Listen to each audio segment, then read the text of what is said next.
As an opportunity moves through the sales pipeline, the value of the opportunity changes, right? The more clarity you get on what the customer needs, when they need it, are they able to pay, are they able to decide, all those things that go into qualifying a deal, qualifying an opportunity, and developing the opportunity through the sales pipeline leads you to have a more accurate view of whether this will become a certain amount of dollar value for the company. Welcome to episode 52 of B2B SaaS Marketing Snacks. My name is Mike Northfield. I lead go-to-market and product marketing here at Klinge and T2D3, and I'm together again with Klinge's co-founder, Stein Hendricks, who is a serial SaaS marketing executive and ex-Microsoft product marketing leader. And in today's episode, we're talking about how you can make your pipeline and sales forecasts a little bit more predictable and reliable. And there are two themes that kind of show up. The first is this one about grounding your projections in real data instead of feelings and opinions. And so we talk about some best practices that you can use to actually take historical funnel performance and use it to inform your projections and forecasts moving forward.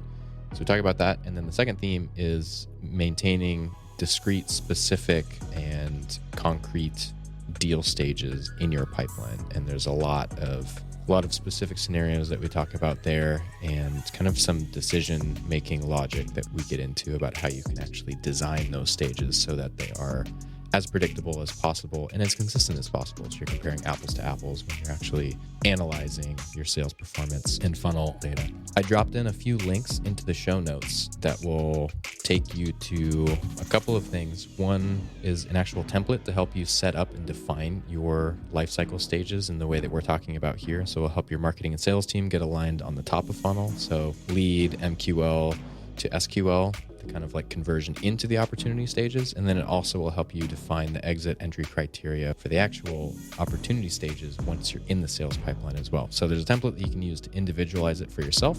That's in the show notes. And then there's also a couple of articles that Stein has written up about sales management, how to get your sales team aligned on a specific cadence and kind of rowing in the same direction and working towards the same goals. So a couple of resources in the show notes for you there if you're interested, and I'll stop rambling. Thank you again for choosing to spend your time with us. We really appreciate you, and let's get into it. So we're heading into the new year. Everybody's got plans and forecasts, and they're probably starting to see the results of those things playing out. And I think one of the topics that's going to start to come up, and has started to come up for even us too, is how you make sure that your pipeline forecast is reliable and is actually pretty accurate to the work that you're doing. And you can kind of see around the corner 1, 2, 3 months and start to plan for the things that you need to do now to make sure that you have enough in the pipeline to hit your targets and stay on track. So I know that you have a lot of thoughts around this, and I was just kind of curious to get your general philosophy, your thinking. Do you have any frameworks behind how people can make their pipeline forecast more reliable? Yeah, it's a great topic. It's funny how in an executive team, almost everybody in the team is held relatively accountable to predict the future a little bit of the business. When you're running in a manufacturing company, if someone owns like supply chain, you want to know how many pieces of raw material do I need to produce my product next month, right? And if you're in finance, you need to know, hey, make sure I have enough cash in the bank to be able to pay people's salaries, or to things that are a little more variable, right? To be able to pay people's bonuses. And it's funny how in sales and marketing, a lot of leaders get away with much less accurate forecasting, not really based on data. A lot of it is based on opinions. Just look at your average sales pipeline and the way it's set up in Salesforce or HubSpot with these arbitrary percentages that are suspiciously rounded numbers. Oh, discovery call completed, 20% likely to close, or 10%. Demo completed, 15% likely to close.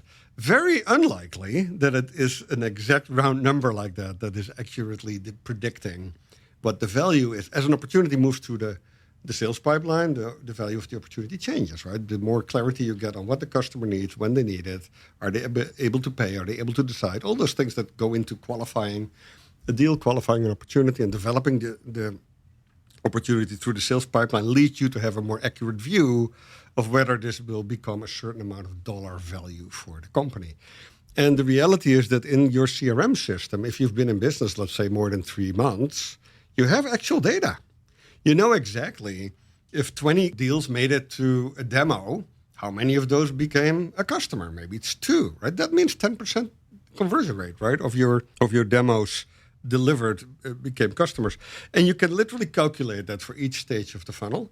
Why not use that for your actual forecasting? And always when I work with sales leaders and marketing leaders, I always ask them, hey, make sure that those percentages that you tie to a certain stage in the sales funnel or in the marketing funnel are based on real data, if you can. And a lot of companies actually have that data. It takes a little time to maybe get it accurately out of the system. The biggest challenge, Mike, often why people don't have it is because they keep changing definitions, right? Especially when you're early stage, you maybe change your sales pipeline stages like every year, every half year, which means the data is not apples to apples, right? So it's not consistent. Yeah. And on that same, I think there's some nuance in terms of how. I think one of the questions that often comes up is how far back should you be looking at that data to take the insights, right? So let's say you've got a year's worth of data in HubSpot, sales pipeline data. Let's say the definitions haven't changed. It's all consistent. It's apples to apples. Should you take the full year of data to calculate your conversion rates down the funnel, or is it maybe make more sense to do, let's say, the last quarter of data? Obviously, it should depend on your sales cycle, like the length of how long it takes for someone to come into your pipeline and then close, and make sure that you're not including data points in there that haven't gone through the full cycle yet. But do you have any thoughts on how to kind of think about the rolling date range that you should use for that? No, it's hard. It's hard because especially when you're a fast-growing company, those numbers are going to change over time because your pipe is growing, right? And then the numbers will get more accurate, but they will also become different because your ability to sell maybe is improving, right? So maybe going back too far will not give you an accurate sort of state of the business right now.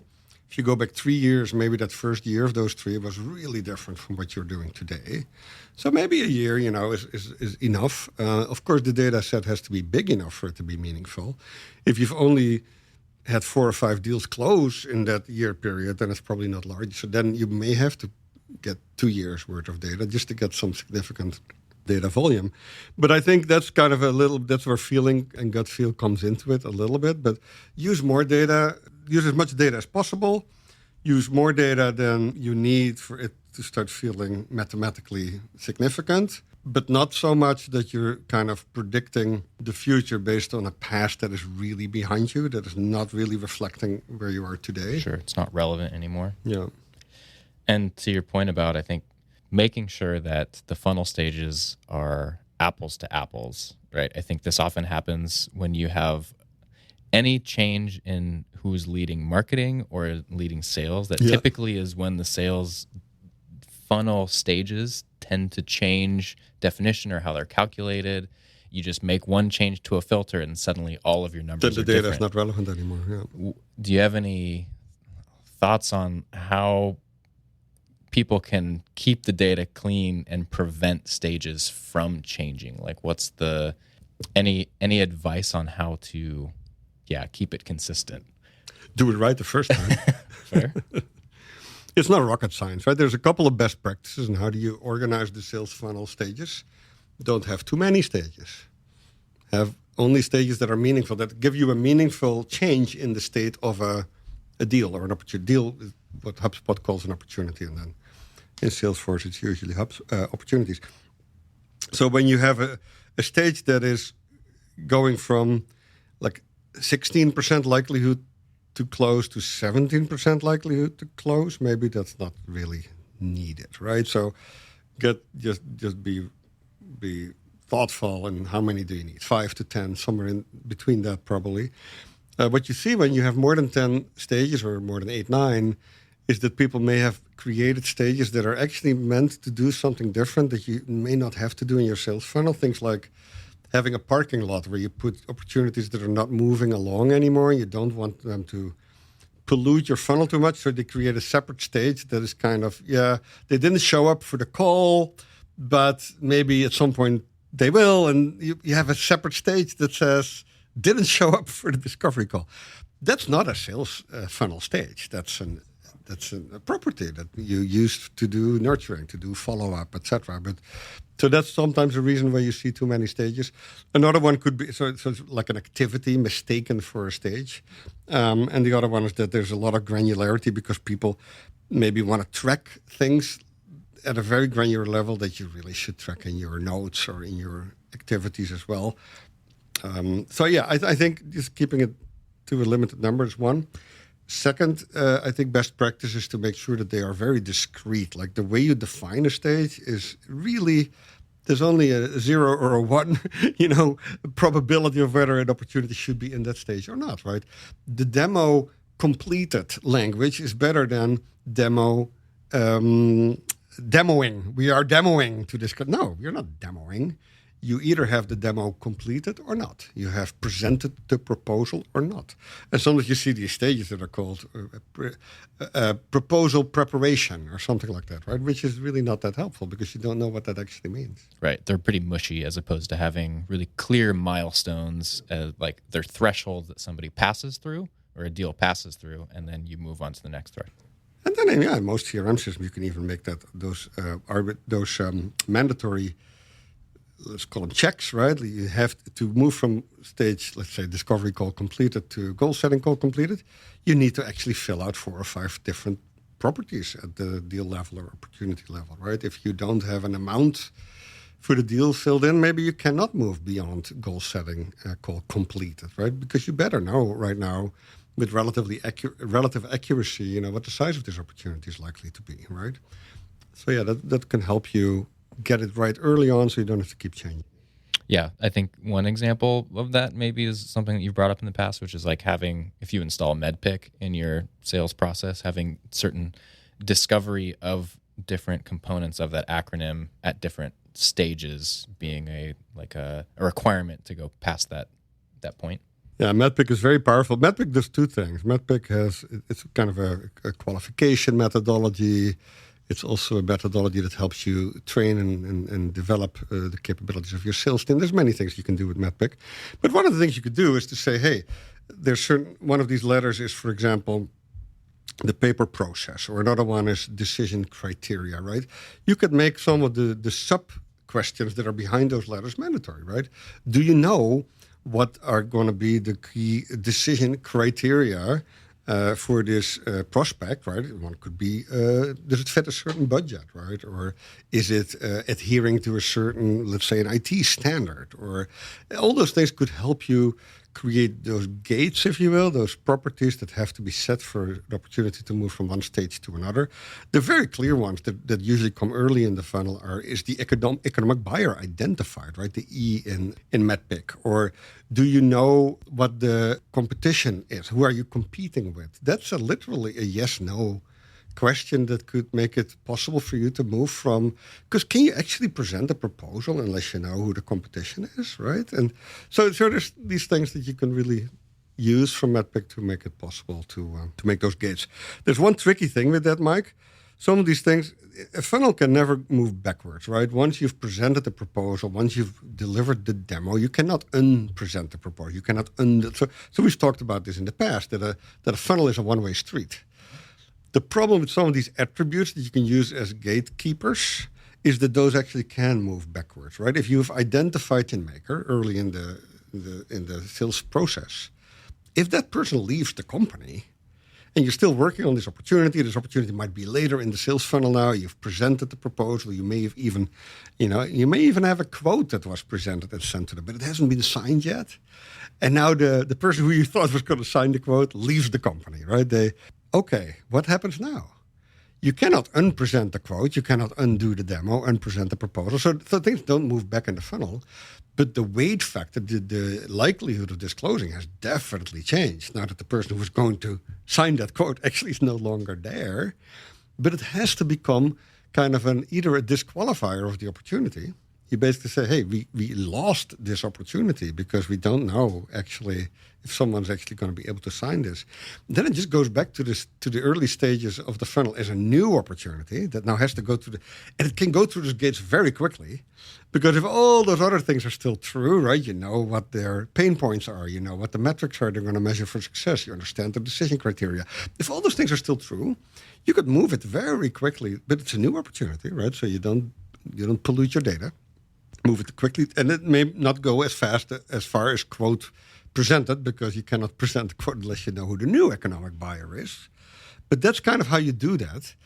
So MEDDPICC, it's kind of tricky. If you add those gates, you got to solve for that problem. That MEDDPICC should not cause you to have opportunities like move back in the funnel, because that should never happen. Sure. Okay, it's not a way to get your percentages completely messed up. Yep, fair. A couple of things that I would add to the topic of making your pipeline forecast more reliable.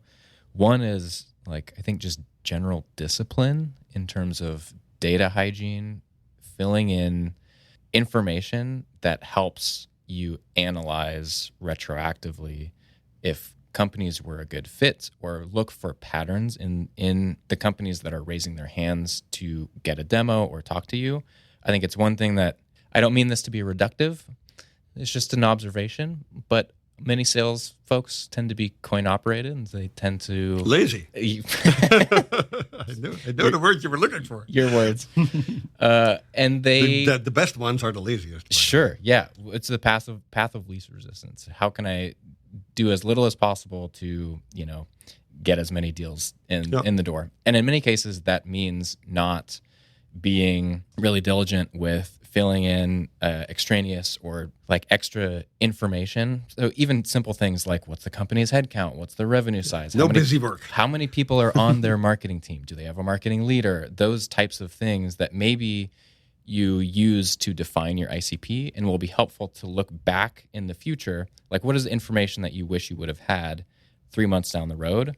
Make sure you're collecting that and being really good about it, because when you, at the end of the quarter, when you look back on your previous performance and say, how accurate was our forecast, you won't be able to make any real decisions off of, did we attract the right types of companies? Are we speaking to the right people, right? Is the person who's raising their hand the person we want to talk to, or are they mostly interns who are doing research on behalf of someone else, right? So that, while it is an annoyance for a lot of sales team members, it's something that's really important to kind of hold someone accountable to. That data is being collected and stored consistently and accurately. And then one that you brought up in the past was having really clear ownership for every stage in the pipeline. So having almost like a RACI, like a responsibility, accountability, consulted, an informed chart for every stage in the sales pipeline, so that it's really clear who owns a deal at which point and what they need to do to get it to the next step and hand it off after that. Because I think there is a potential, if those things are not clearly defined, for leakage or a lack of ownership or accountability, or someone says, I didn't know I was supposed to do that. You want to eliminate as many of those scenarios as possible. And something that can be helpful is just simple RACI, installing that, getting everybody to sign off and say, yeah, I get that this is my role in the sales funnel. Yeah, salespeople are going to find the path of least resistance. We see this now because I, as one of the founders of Kalungi, I help sell sometimes to a Kalungi prospect. And when I am part of the sales cycle, you and Brian, you have a much harder time getting me to fill out everything in HubSpot than maybe some of the other team members. And the reality is there's no other solution than just to make it as easy and as reasonable as possible. I think when people are convinced that something is valuable, like, for example, is this from an ICP fit perspective, is this an actual SaaS company when it comes to Kalungi, right? Is this a software company? Is this a company that can afford us, right? Those things, I think, are not hard to sell to a salesperson, that those are helpful to enter into the CRM system so that it helps you later to make marketing, optimizations, to analyze the funnel quality over time. I think just making it easy when you have in HubSpot, for example, some of these gates, and pops up a form where you can just pick from a list instead of having to type something. It's small things like that, Mike, like the economic decision maker. Do you know him or her? Yes, no. If you do, can you just click from the contacts that are already connected to the deal, right? Instead of having to type in someone's name, right? If they're already in HubSpot. So making those things super easy, I think. But yeah, you're right. I think the propensity for marketing people to maybe ask for too many things and then the salespeople to not fill out anything Totally is a challenge. Yeah. So, strike the right There's balance. some compromise there. Yeah, but there are also non-negotiables, right? The salesperson gets paid to do a job. And for example, filling out a close lost reason that is a little more insightful than price. They couldn't afford us or stopped responding, right? That's not helpful. I think it's totally fine to require salespeople to put a little more effort in typing, let's say, at least 20 words into a field, a close lost reason, right? Where they do a little bit of introspection and say, hey, I showed up late for a call. The call wasn't as well prepared as it could have been. There is no match with our ICP. This person could not afford us or this prospect, and this is why, right? Because either the company was too small or the solution, the pain was not big enough, right? But I think, yeah, just be reasonable. But for close lost, for example, there is a good reason to mandate that people do have to fill out a certain amount of data. Semi-related. If anybody that is listening to this uses HubSpot, in this exact moment, you can check out their sales pipeline rules beta. It actually gives marketers a lot more control over what rules they can set in a way that they couldn't before. So now you can force deals to be created in a specific stage, which prevents salespeople from just kind of creating something and putting it somewhere. So for reporting, you can force deals to go through every single deal stage. So even if it jumps from discovery call held to proposal presented because someone forgot to update it, it will force it to go through each one. So then your data will actually be clean because it's hit every stage. You can actually have a dashboard. And you can actually have a good report. Exactly. So just a nice little beta to look into. What was the second thing you asked? You asked about data like density, and there was the second question you had. Ownership and having clear definitions for each stage of the pipeline, who needs to move it along. Yeah, no, that's a good one. I think especially when a sales team is growing, you might have different people who are doing a discovery call and doing the early stages of the pipeline versus the people who are later in the development of an opportunity writing a proposal and presenting that proposal and maybe following up with the invoice at some point, right? So ideally always be one ultimate owner, your sales executive who owns the full, from deciding this is an opportunity that's worth pursuing, right? Something entering the pipeline, all the way to getting income paper and ideally payment. But I think in all these separate stages, that might be it might be helpful to be really clear on who owns what kind of sub-steps.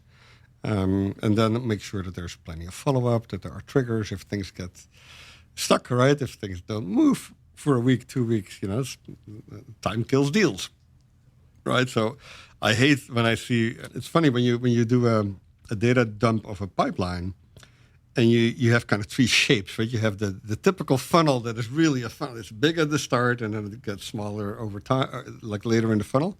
But you can have these kind of funnel shapes with a big bulge in the middle. It looks like a snake that ate a tire. That's kind of, we call that the parking lot. It's the parking lot where opportunities go to die because there's salespeople who say, hey, I cannot really sell this thing right now. But maybe they come back in a year from now or 3 months from now, and I don't want to give up this opportunity to make my commission. I would hate someone else to get on their hands on this opportunity. So they put them on a parking lot, right? And that's not good. So if it's really close lost, if you're not going to close it in the foreseeable future, it's not an opportunity anymore. You don't have a compelling event. The customer is not expected to act. They don't really have clarity on whether they can afford this or not. They don't have enough pain to move fast, right? Then it's really not an opportunity. It should go back into the marketing pipeline as a lead, right? So that's one thing. And then the other thing where ownership is really important is just the quality of the data that we talked about earlier. Who do you hold accountable when things are sitting in a funnel relatively late stage and they don't have a dollar value, for example, right? You can have all these simple rules that show you which opportunities are just not completely filled out. And it should be really clear who's responsible for that. Because, if you have salespeople who get a salary, who get not just commission, but they have a job to do every day, and it does involve things like making sure that the CRM system is up to date.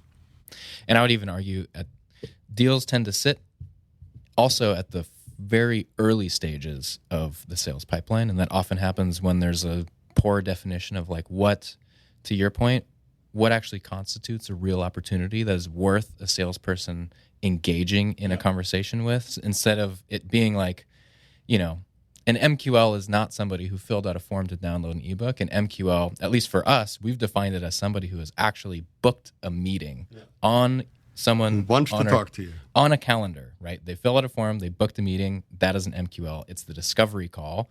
Then the salesperson takes over. So I think also a mushy definition of what an opportunity is can create some issues, or like a bulge at the top of the funnel of things that don't get followed up on.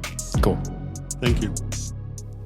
Thank you to Adriano Valerio for producing this episode, the Clingy team for helping us make this whole thing work, and of course you for choosing to spend your time with us. We really appreciate you. This would be nothing without you, so thank you. As a reminder, all the links that we mentioned in this episode can be found in the show notes. There's a couple of great resources in there about managing your sales pipeline and forecasting for opportunities as well. And as always, if you want to submit or vote on a question that you'd like us to jam on, you can do that at clingy.com/podcast. All right. Thanks again for being here. We'll see you next time.